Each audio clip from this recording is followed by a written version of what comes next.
2022-23 annual budget public hearing that we are required to do by state law before June 30th. So our first slide is about the state aid budget. It's there currently is no approved state aid budget at this time. They're expecting it to be sometime over the summer, but it's not approved in time for tonight. But we did have a May revenue consensus on May 20th, and the good news is the revenues came in strong, and as of right now, Michigan is looking really good. We do have some still COVID unknowns. What's going to happen next year? Are we done with the COVID funding? Is this our last year, this budget? At this point, that's all, I think that's where we're at, but it is still kind of an unknown. So with this budget, unfortunately, I am giving you a budget with 90% of our revenue unknown at this point. We went through the same thing last year. We didn't have a state aid budget in time. So like I said, the Clarkson School budget is being presented without a state aid budget. So our parameters over the year through our board affordability model has a student count decrease of 100 students. And we find that out in September for sure, / October, what our student count really is. A special enrollment gain of 43 students. A benefit changes of 3.5% increase. At this point, there is no change in the MIPSers retirement. And the state funding, we're using the governor's budget until there is a state aid budget approved at $435 per pupil increase. And we're going with the 10% growth cap of shared service because we are capped there and we have been growing larger than the 10%. And then virtual academy, we added 100 FTE for our virtual academy growth. And this also includes just over $6.5 million in one-time federal COVID relief funding. That is primarily made up of ESSER 3 portion that we carried over to this year's coming up budget and the new Section 11T money. And then we have contractual obligations in this budget of just over $1.8 million. The 2022 revenue budget assumptions.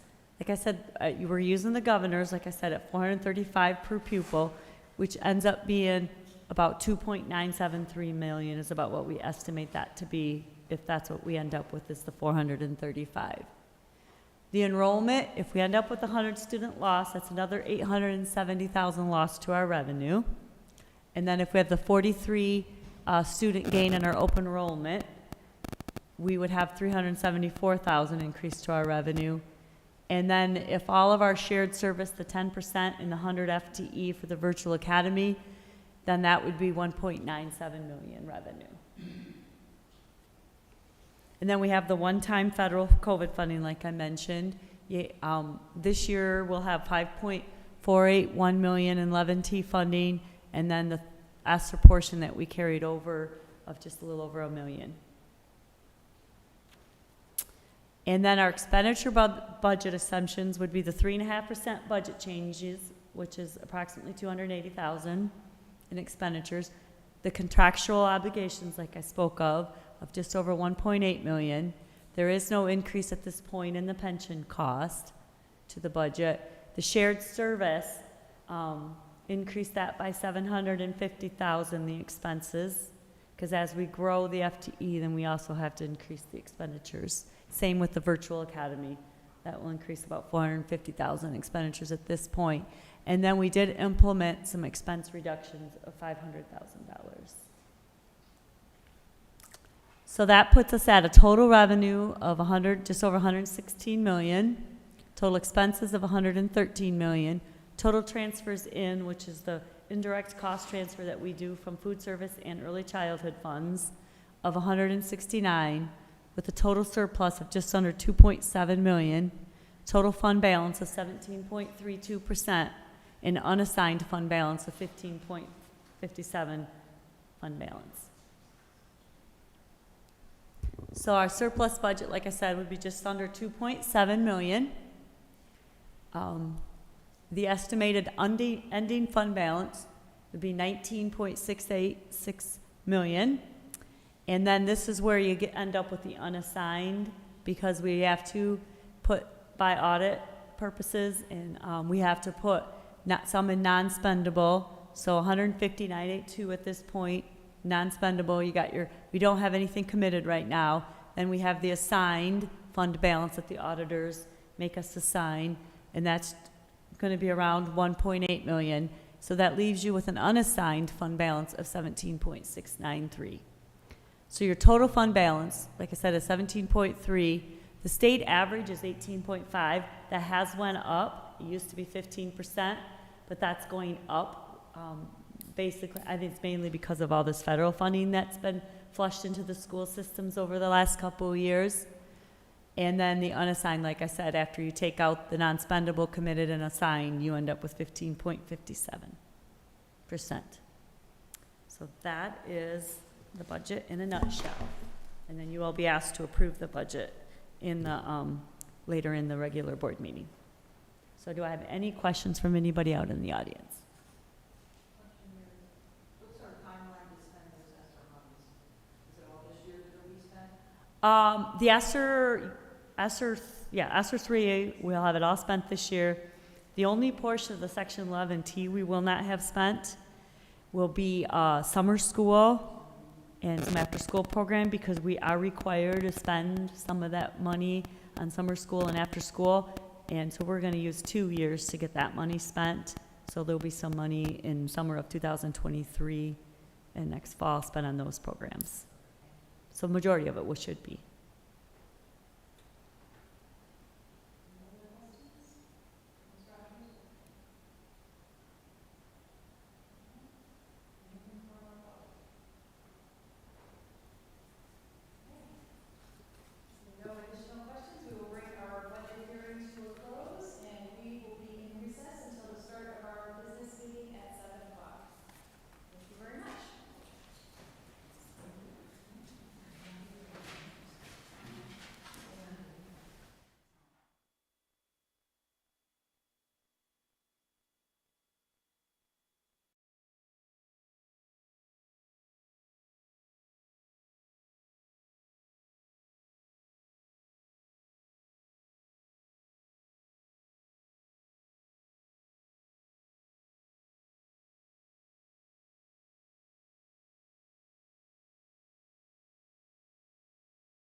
flag of the United States of America and to the republic for which it stands, one nation, under God, indivisible, with liberty and justice for all.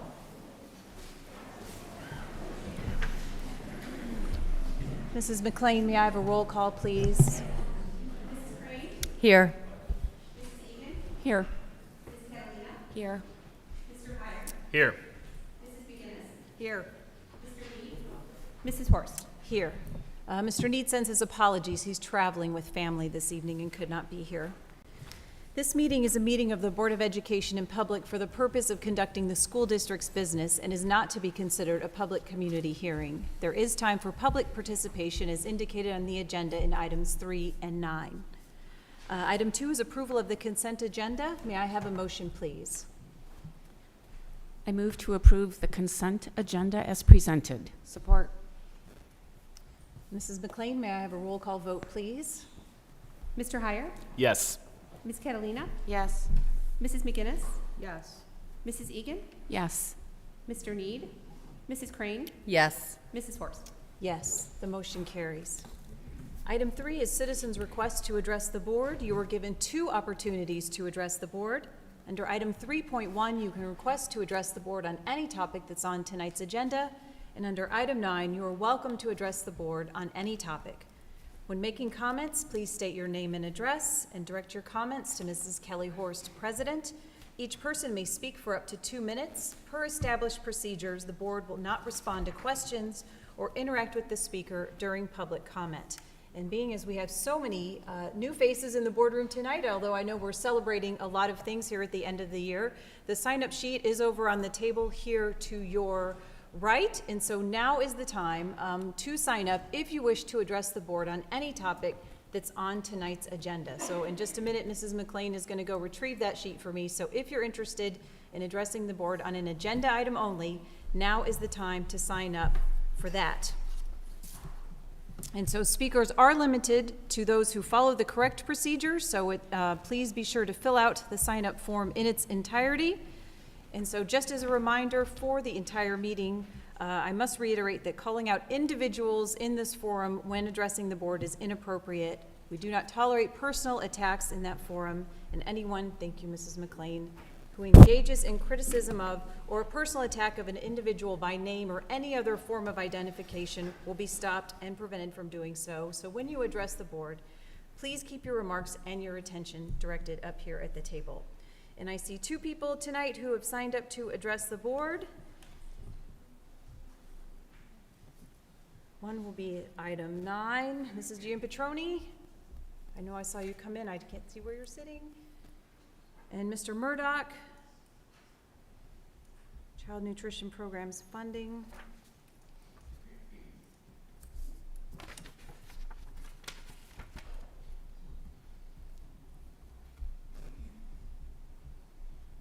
Are you tying this to an agenda item, Mr. Murdoch, or would you prefer this at item 9?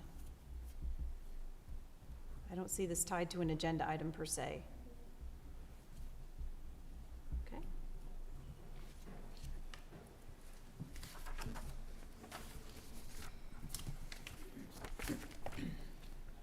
All right, then we'll get to that at item 9 as well. Then we'll move on to item 4, our superintendent update. Dr. Ryan. Thank you, President Horace. Well, good evening and welcome. We appreciate seeing the crowd out here this evening, and it's a great night to celebrate. You know, for myself as your superintendent, I have a big smile, if you can't see it on my face, as we close down this school year, and just so proud of our kids, our families, our staff, our teachers, the entire crew of getting through the last year. It's been a tough road the last couple of years. I think nobody would argue.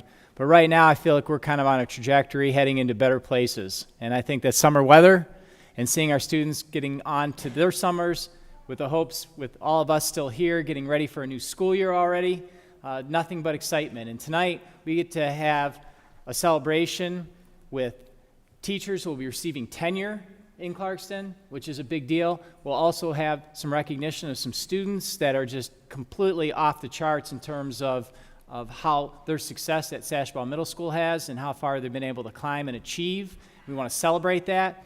We have Dave Coyne here in the front row from the Optimist, the Clarkson Optimist, and the Clarkson Foundation. And we're going to be recognizing the Teacher of the Year in Clarkston. And it's just a great way to kind of sign off the end of a year.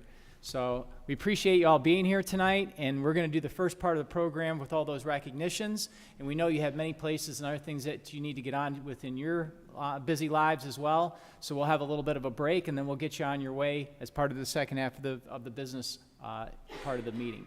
You're more than happy to stay for that as well, but we want to really kind of make this a little bit of a party end of the year. So again, thank you for coming here. I appreciate everybody's attendance, and what a wonderful way to end a school year. Great, thank you, Dr. Ryan. Yes, on to the celebration. Item 5 is presentation items. 5.1 is our Sashabaw Middle School Einstein Excellence Award winners. Mrs. Walker, the principal. Thank you for coming tonight to recognize your outstanding students. Good evening, President Horst, Dr. Ryan, members of the board. I'm honored to be here tonight to recognize 7 very bright young men. I'm actually going to put them on the spot a little bit and call them up right now, so they have to stand here with me. So, at this time, I'm going to call up Connor King, James Dutchinson, Wyatt Groy, Nathan Saker, Matthew Drake, Jackson McNaughton, and Slate Campbell. Come on over here, guys.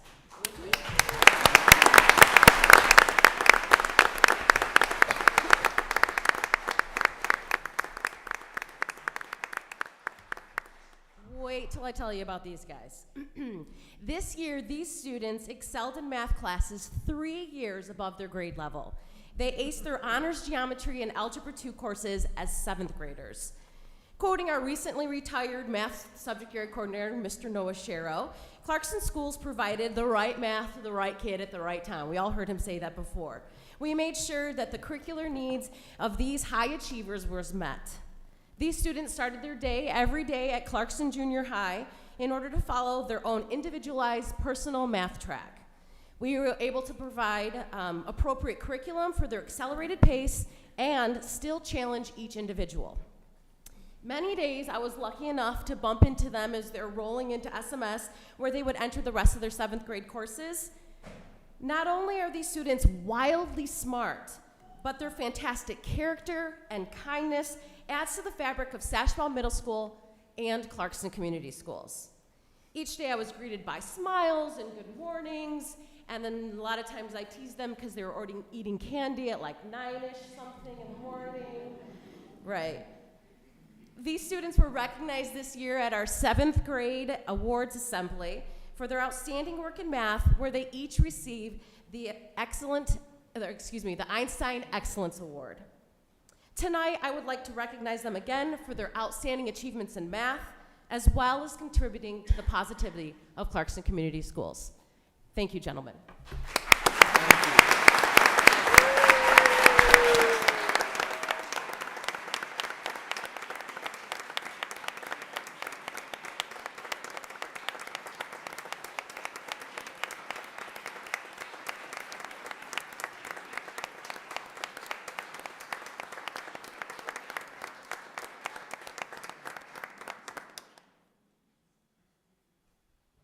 Thank you.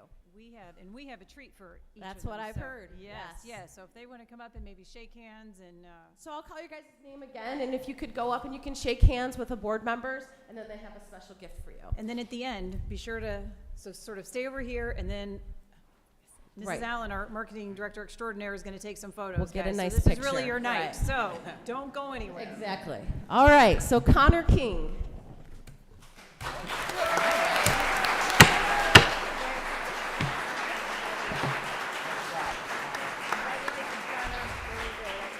James Dutchison.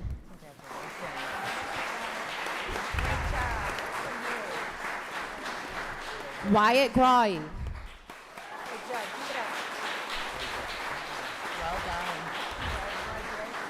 Nathan Saker.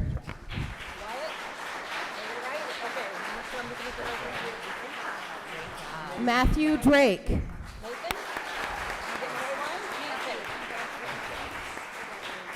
Jackson McNaughton. And Slate Campbell. Congratulations, buddy. Congratulations, gentlemen. Congratulations. Picture time. Smile big. Hold up your award. Congratulations, buddy. And your socks.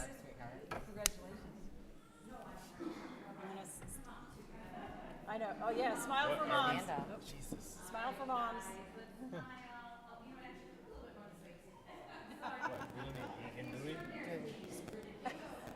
Egan, you're getting cut out. Oh, she's back in. Do we need to move in? Are we like photobomb? I feel like a creeper.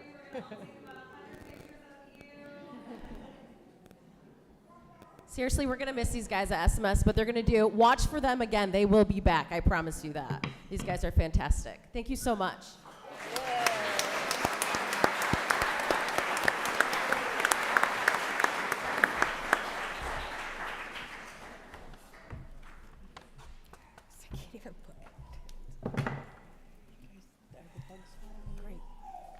And we have 2 more presentations, and then we will take a break, so everyone can sort of adios if they have other things to do. So stick with us for a few more minutes. We have more great news to celebrate.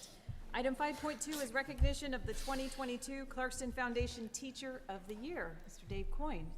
The microphone is yours, sir.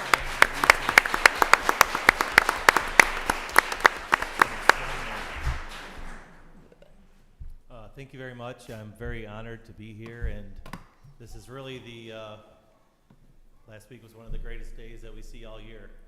Honoring our teachers is really what we're all about. My name is Dave Coyne. I'm president of the Clarkson Foundation. Clarkson Foundation is an organization based on really trying to create and expand the environment and the educational process of the Clarkson schools. It's a nonprofit volunteer organization, and we really try and just honor our teachers, because in this day and age they seem to be undervalued. There's more pressure, there's more questions, there's more everything and less support. And so we want to do things to honor them and really recognize their incredible efforts. With all of the adversities we've faced in the last few years, they've had to really reinvent themselves with new teaching processes and new ideas to really overcome all of the obstacles.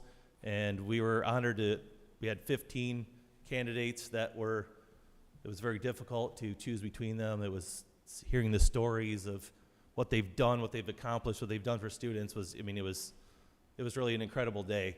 And so if you hear about it next year, I recommend everyone come to this, event, because it really is. It makes you feel really good about, the people that are teaching our children, and our teachers are really our most important asset. Besides, probably more than you guys, but It's okay. but they're our most important asset that really we need to honor and recognize. So our winner this year was about going above and beyond, passion, making a difference. And throughout the interviews that were conducted, you left there just, wow, that's really what it was. So really, without further ado, we would like to honor Allison Stoyek, our Teacher of the Year from Pine Knob Elementary. Now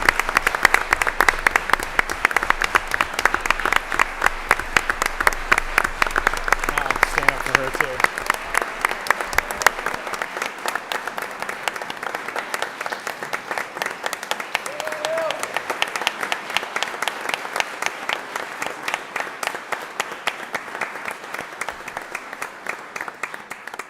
And I do also have to thank LaFontaine Automotive Group. They would not make this possible, or it wouldn't be possible without them. As part of the Teacher of the Year, they award a 2-year lease of a brand new car for our teacher. So that's pretty cool. Yes. Yes.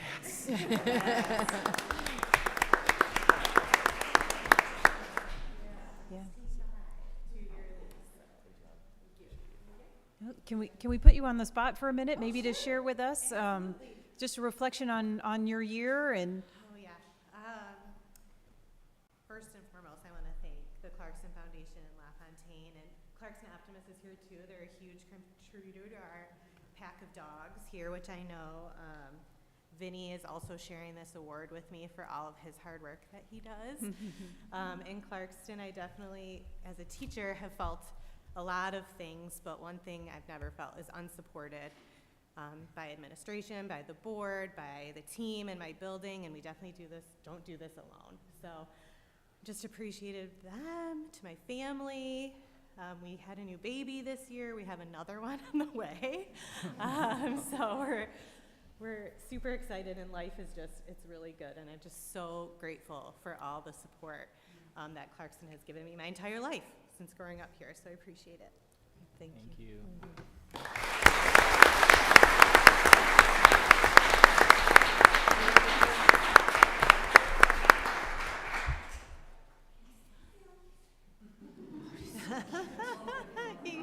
He does smile. Oh, sure.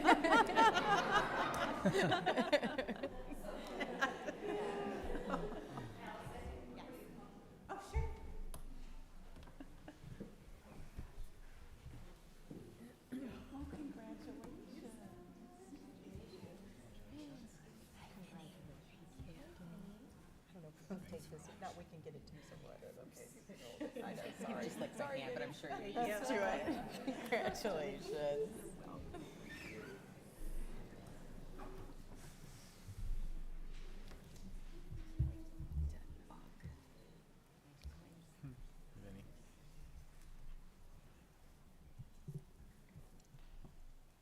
Next, we'll move on to action items. Action 6.1 is approval of tenure.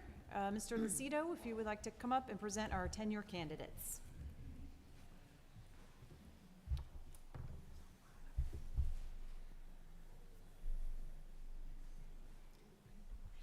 Good evening. We haven't been able to recognize tenure at the last few years at our board meeting, so we're excited to be able to do that this evening. We have a number of teachers here who've achieved that accomplishment.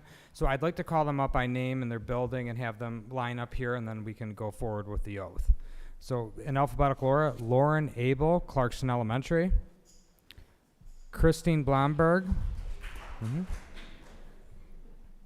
We can wait for applause, I think, 'cause we got quite a few people here this evening. So Christine Blomberg, Clarkson Junior High School, Special Education. Mackenzie Chilcote, Pine Knob Elementary.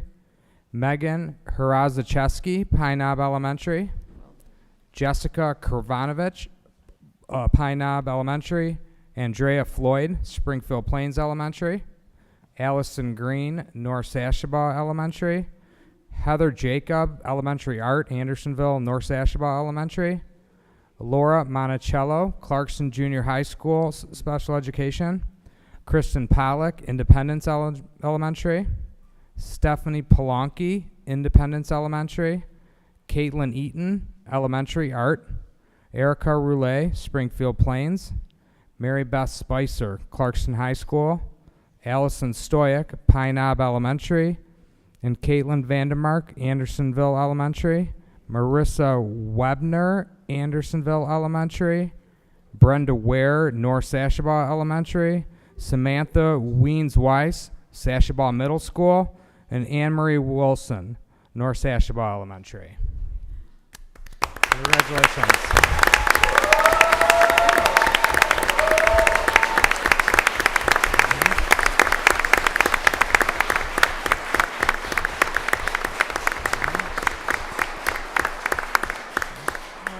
Teachers, I need you to turn around and face me.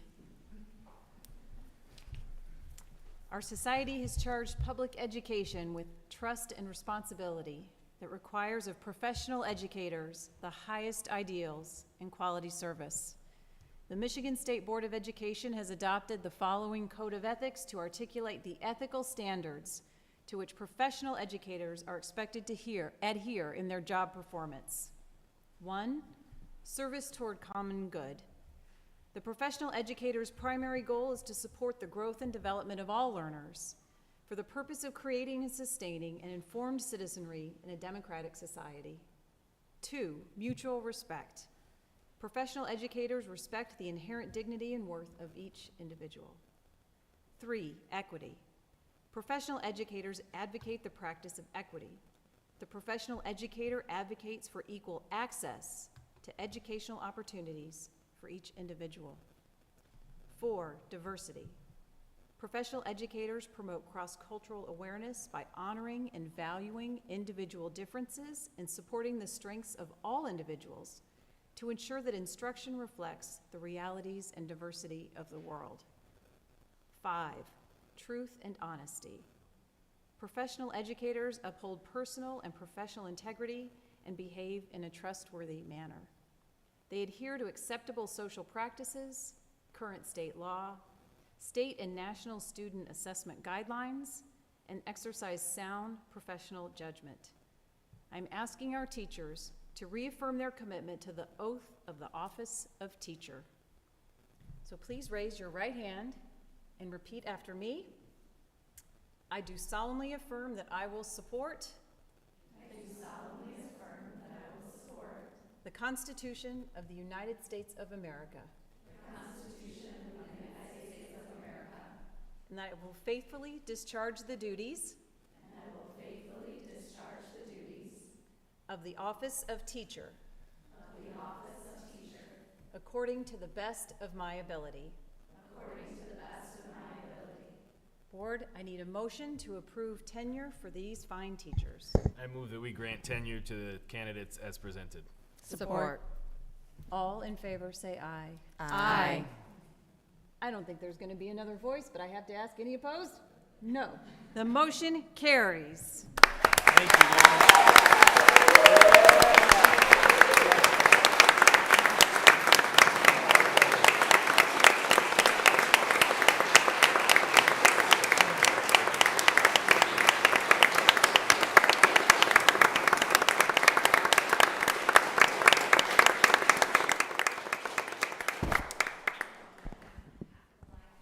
I was going to say, I know Mrs. Allen is going to organize you now into a couple of rows.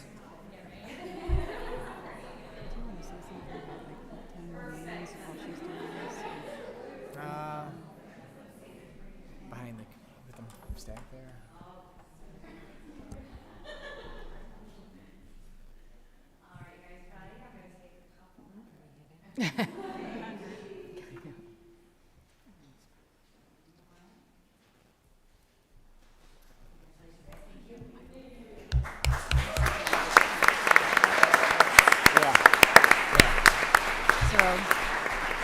Thank you, teachers, so much for what you do for our students and our families. You are such valued members of our Clarkston school family, and we are just thrilled to grant you tenure and reaffirm your value to our district. Thank you again.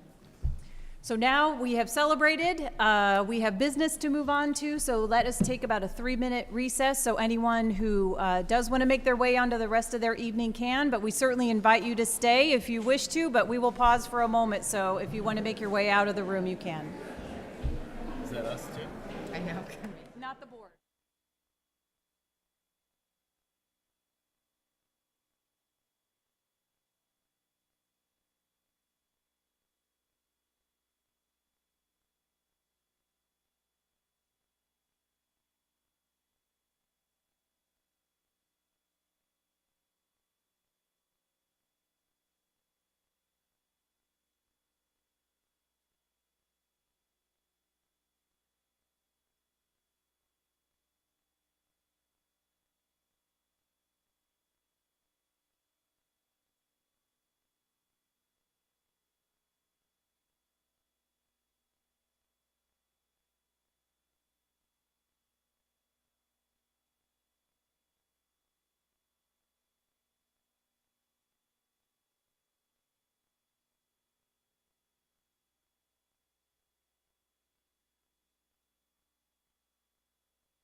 recess and continue with our action items. 6.2, thank you, is approval of personnel changes. Mr. Lucido, I move that we approve the personnel changes as listed on the attached sheets as presented.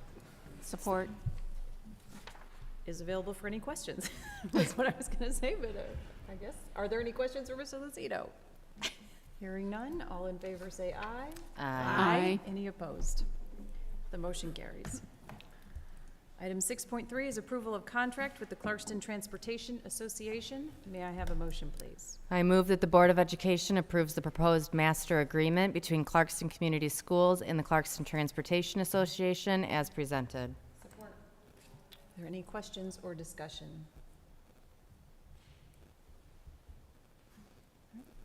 Seeing none, all in favor say aye. Aye. Any opposed? The motion carries.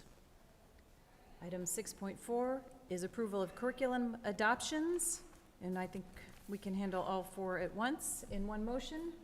May I have a motion, please? I move that the Board of Education approve the new curriculum and resource materials for secondary social studies, physical science, German 1, and Spanish 3 for a total of $155,727 as presented. Support. Any questions or discussion? I know we made sure that we had all of the signature pages added today. Thank you, Mrs. Mahoney. And to be clear, that there was one that was in the board packet that is being put off until next year. I wanted to make sure that was clear to the board, because the text was being updated, they found out. Okay. And those were the updates that I saw. Any other questions or discussion? Okay, all in favor say aye. Aye. Any opposed? The motion carries. Item 6.5 is approval of purchase of equipment for physical education classes. May I have a motion, please? I move that the Board of Education approves the purchase of assorted physical education equipment in the amount of $28,846.12 as presented. Support. Any questions or discussion from the board? Seeing none, all in favor say aye. Aye. Any opposed? The motion carries. Item 6.6 is approval of increase in school lunch prices for 2022-23 school year. May I have a motion, please? I move that the Board of Education approves the lunch price increase request for the 2022-2023 school year as presented. Any questions or discussion?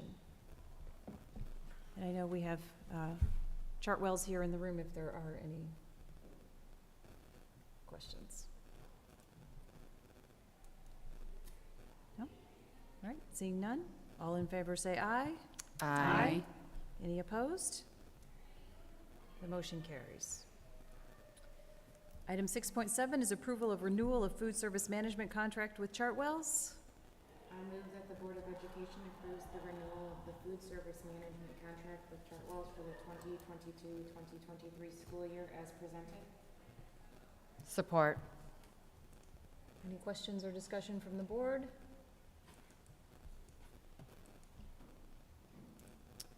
Seeing none, all in favor say aye. Aye. Any opposed? The motion carries. Item 6.8 is approval of the final amended budget for 2021-22. May I have a motion, please? I move that the Board of Education approves the final amended budget for 2021-22 as presented. Support. Ms. Rogers, did you want to talk us through the highlights of that, please?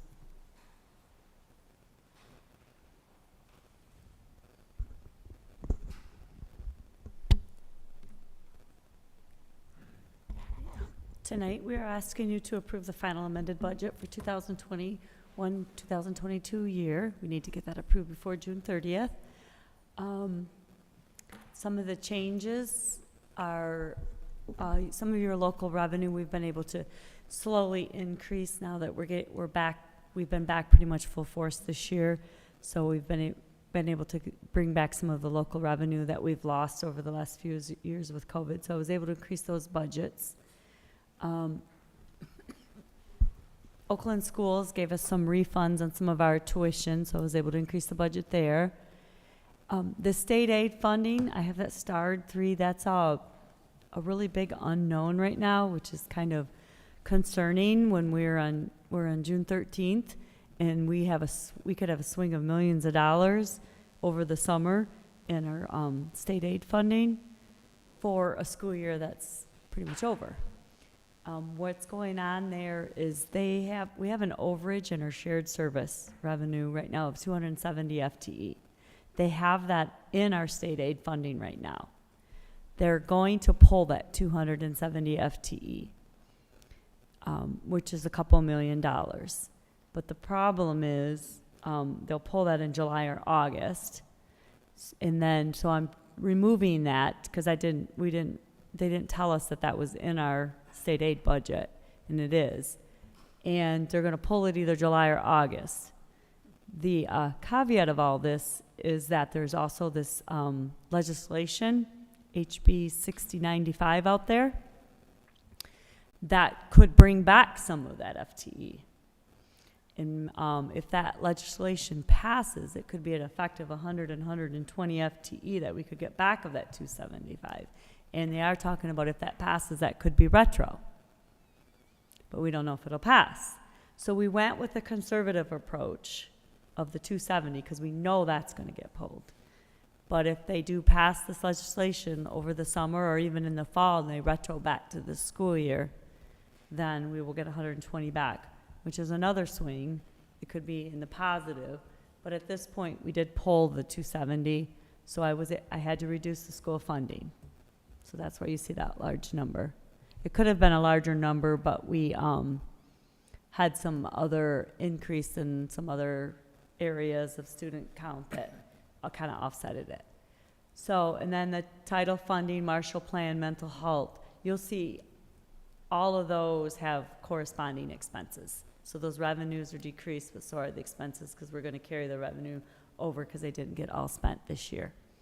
And then we do have a bus lease IPA that's going to happen on June 21st. So I have to get that in the budget. And that's what the net is. After we sell the buses back and do a new lease on 18 buses, and this is the net that we will get after all that happens. So that's a good number. So that takes us down to a negative 1.6 million in our revenue for our final amended budget. And then our expenses are going down about 610,000 in the budget. And it's this kind of all over, just kind of adjusting all the line items, trying to match where I feel like we're going to end up. There is still a lot going on over the summer, but we're trying to get it as accurate as we can for you as of June 13th. We've got some increases in the human resources, some increases in the shared service, the virtual academy and Clarkson virtual, their expenses I had way over budgeted. And then special ed I had a little over budget. And then the mental health, Marshall Plan, and Title I, again, you'll see where I decreased the revenue, we decreased the expenses because we're going to carry some of that money over to next year, and then we'll have those expenses for next year. And then due to price increases and the inflation, we did have to increase our maintenance and custodial, and then our utilities is coming in a little higher. So we increased that area. And you'll see that also happened in the 22-23 budget too, because we are dealing with some inflation prices.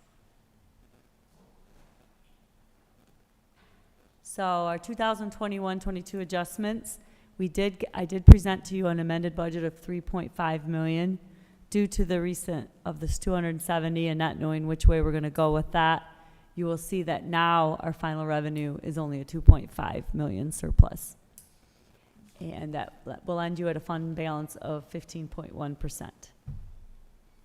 But I put that HB 6095 bill could retro about 100 to maybe 122 FTE back into that. So maybe we'll get back up to the 3.5. But at this point, we're not sure if that bill's going to pass. And this can all happen in the July, August state aid adjustments. Any questions? Any questions for Mrs. Rogers on the amended budget? Mrs. Horst? Ms. Egan. Just want to make sure that from a process standpoint, a procedural standpoint, we won't be then doing an amended budget, another approval based on these. It's just going to all move forward into the next school year. Yeah, we won't be able to do an amended because it has to be done by June 30th, Sure. and we're not going to know any more details until July or August.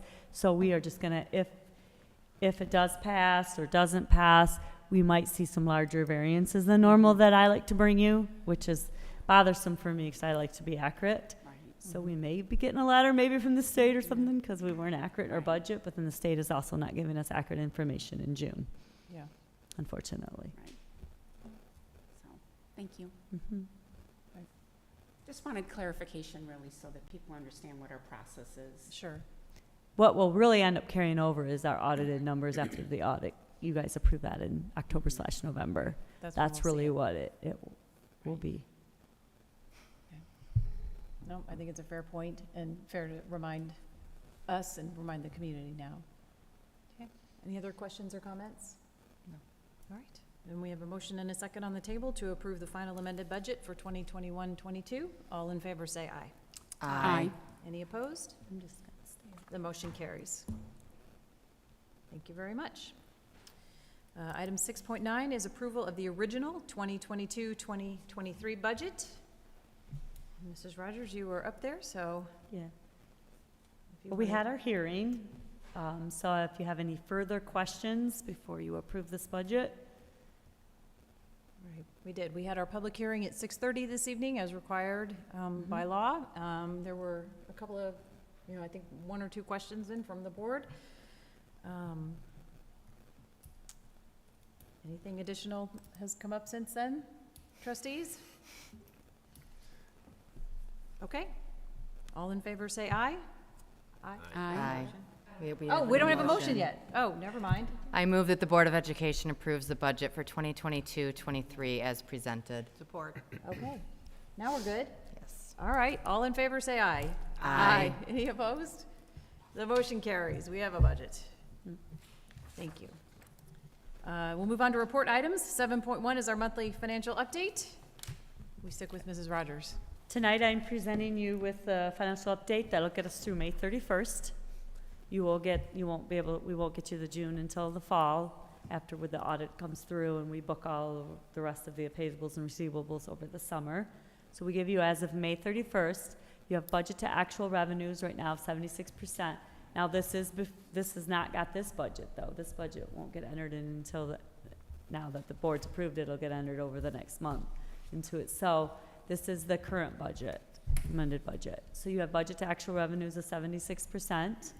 You have budget to actual expenditures of 82%. And your fund equity approximately $8 million. We do have a lot of revenue that's going to get booked over the summer, so that, don't be concerned, that number always goes up. That graph that you get always goes up at the end of the year. And then our audited fund equity was $4.5 million. That hasn't changed all year. But do I have any questions on any April, May check registers, data, or anything that was shared with you over the last 2 months? No questions? Any questions? No? All right. Thank you very much. We'll move on to our discussion items. We have first reading of policies tonight. Mrs. Egan, if you would like to walk us through those. Thank you, Mrs. Horst. Couple of things I just want to point out. You might notice that the format of the new policies from Neola don't quite follow the same outline structure that we used to have. So they have just changed the format. We'll discuss that in probably a summer policy meeting, maybe how to make it a little easier for us to read this in our board packet so we can compare current policy to new proposed policy changes. Having said that, what I'd like to do, just take just a few minutes. These are not long policies. I'm not going to read them all, but I did want to just make some highlights so it'll make it easier, because this is only our first reading. We're not approving any changes tonight, but make you aware of maybe where you can see the big changes in some of these policies. The first policies, well, these are all financial related policies. Most of these changes are based on the latest language coming from the federal government regarding EDGAR for maintenance of effort and maintenance of equity language.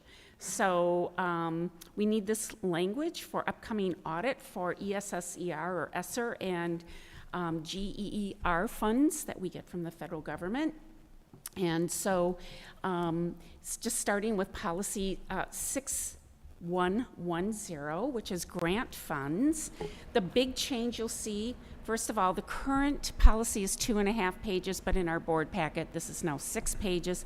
The biggest change in the current policy, on the current page 1, at the end of that, there is an additional paragraph, maintenance of effort and maintenance of equity. It's just 2 sentences. Requirements of the federal program will be met in accordance with the requirements of the specific funded program. So it's very basic language, just that we will comply with that. And that we will maintain appropriate documentation and records to substantiate compliance or to justify allowable exceptions, exemptions, or waivers. Other than that, nothing really else has changed in that particular policy. That's 6110. 6114, cost principles, spending federal funds. This is the big changes you're going to notice is when they're listing certain definitions. For instance, on page 1 in the current policy, there's a statement that says, when determining whether a cost is necessary, consideration may be given to whether, and then there's a list of items there. And then under letter E on page 1 in the current policy, there's been a new little paragraph inserted. So that is on page 2 of the proposed policy change. There is a new sentence. You can't really tell that it's in a little bit more of a grayscale. It's at the end of that paragraph.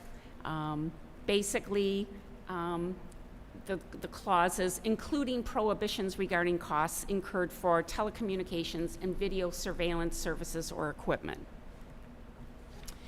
Moving on to page 4 of the new policy, there's also another new paragraph. It starts with be incurred during the approved budget period. Okay, so that'll be page 4 of the new policy. And then under selected items of cost, the first paragraph is the same, and then there's a whole area that says the following rules of allowability must apply to equipment and other capital expenditures. And it's just more detail of what the new policy is. And that is basically the change for 6114.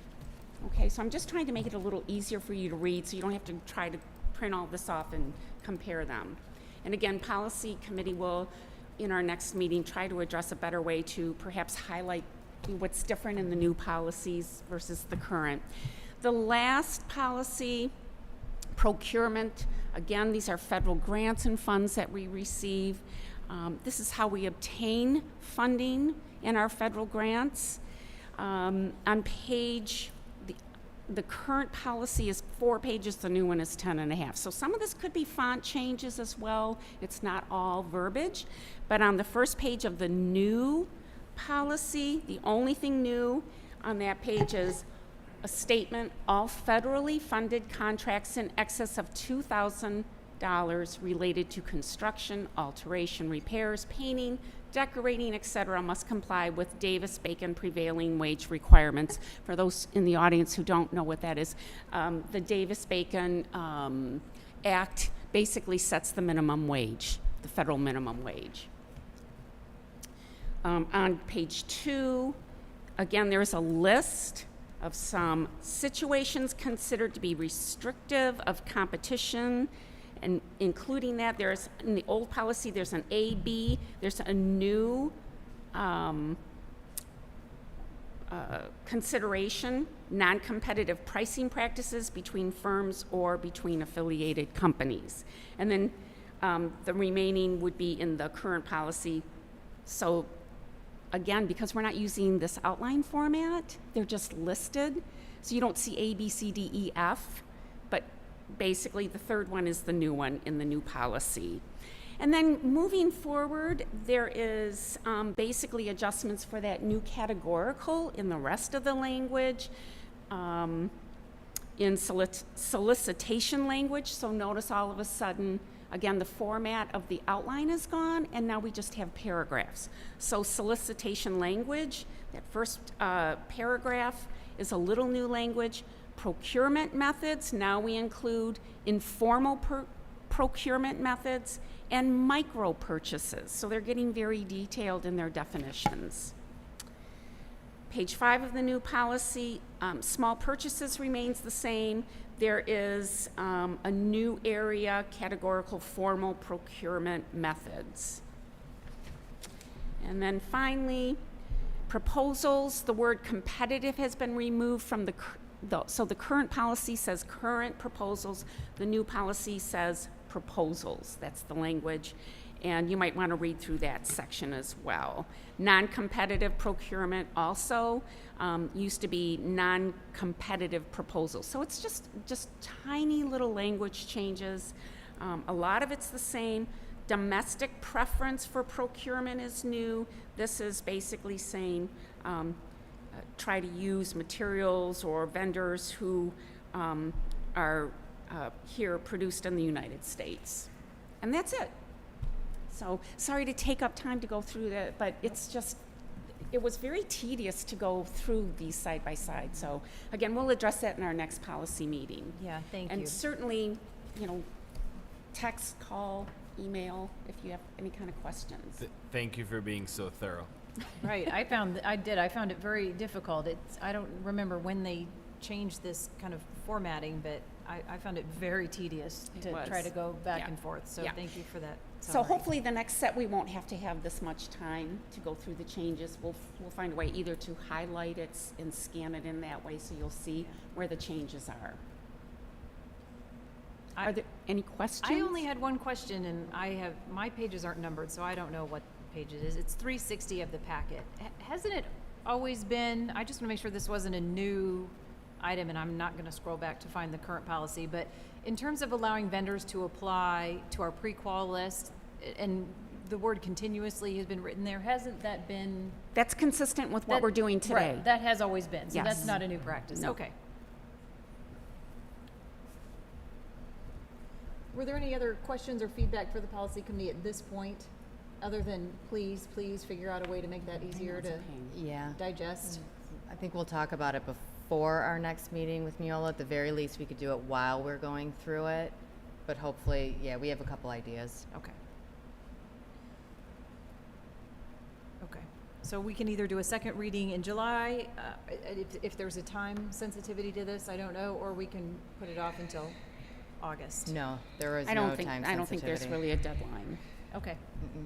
All right. Well, thank you so much for the work on that, for digesting it, because it was pretty difficult to try to go Compare, back and forth. I know. Grayscale does not help on this one. So, okay. Thank you so much, Policy Committee. Item 9 is citizen comments. Citizens are welcome to address the board on any topic at this point on the agenda. So if you have not already done so and you wish to address the board, there's an additional sign-up sheet over there. I have 2 citizens who have indicated they would like to address the board so far. Mrs. Mahoney, could you take a quick look and see if we have any additional citizens who've signed up this evening?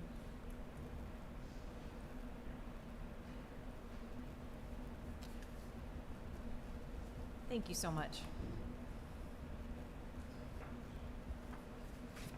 Great. All right. Then we have 3 citizens total. We'll call up our first, Christy Giampatroni.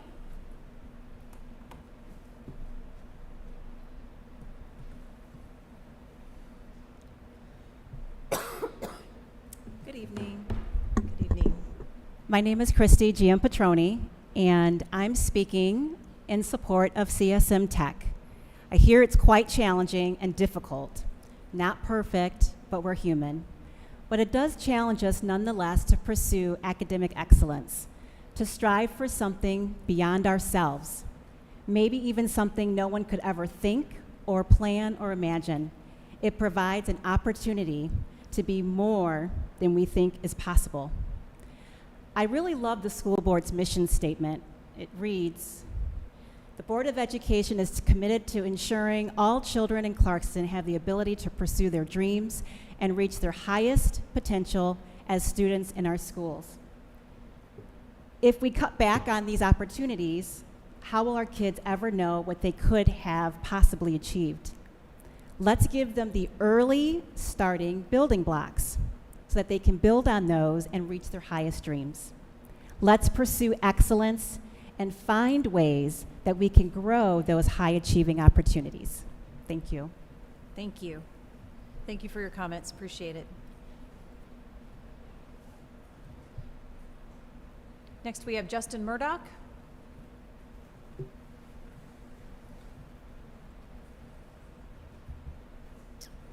Mr. Murdoch, if you just state your name and address, you'll have 2 minutes. Justin Murdoch, 6381 Snow Apple. And amendments to legislation are up to Congress to pass, the President to sign, and not for a court to simply decide. And based on remarks made last month at this meeting about vouchers, I believe you'd agree. Quote, "The process by which this is moving forward is kind of ridiculous. We have a system of legislature introducing legislation that has to be passed by 2 chambers and an executive and governor, and this is an end around the normal check and balance process to have 300-something thousand people sign something and overrule a veto, which doesn't make any sense to me and how our governing process is supposed to go. The process is what really infuriates me because I feel like my input is to not sign. Well, that's not democracy and how things work," end quote. "You all unanimously voted on a resolution in opposition to vouchers due to, quote, the ridiculousness of the process and, quote, how infuriated it made you that it's not how our governing process is supposed to go. Your misunderstanding of civics aside, let's focus on what you've called your consistency of values because there's a test coming up. A Supreme Court decision in 2020 saw 5 justices take it upon themselves to use sex as an umbrella term to include gender identity and sexual orientation and to apply it to Title VII, which, among other things, prohibits an employer from discrimination in the workplace based on sex. Now the U.S. Department of Agriculture has taken it upon itself to adopt this manipulated verbiage and is applying it to Title IX, even though neither Title VII nor IX have actually been amended by Congress to include the language. A decision made on faulty foundation concerning adults in a workplace is being carried over to kids in schools, and schools receiving child nutrition program food funding will be threatened with removal of those funds if they don't begin allowing such things as boys to use our daughters' locker rooms, play our daughters' sports, and so forth. And only private schools are allowed exemptions, and this board would call that favoritism of the wealthy, would they not? Allow less fortunate students to go hungry or make public school environment at best unfair and uncomfortable for female students and at worst unsafe. That's what your government's doing to you. And if 300,000 plus people petitioning their government confused you, then a government agency holding underprivileged kids hostage based on an unconstitutional decision of 5 people must be really tough to grasp. Consistency would call this an end around the normal check and balance process, and values would call this evil. Either this infuriates you enough to unanimously oppose it like you did with vouchers, or you can add the words consistency and values to the list of things that don't make sense. Thank you for your comments tonight. And finally, we have Tim Parkin.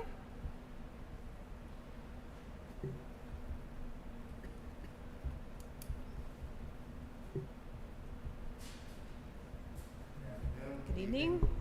Tim Parkin, 9100 Michigan. Congress shall make no law respecting the establishment of religion or prohibiting the free exercise thereof, or abridging freedom of speech, or of the press, or the right of the people to peaceably to assemble or to petition the government for a redress of grievances. This is our First Amendment, self-evident right under the Constitution, not provided by or protected by our government. This includes our federal,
Thank you so much for your comments. Appreciate it.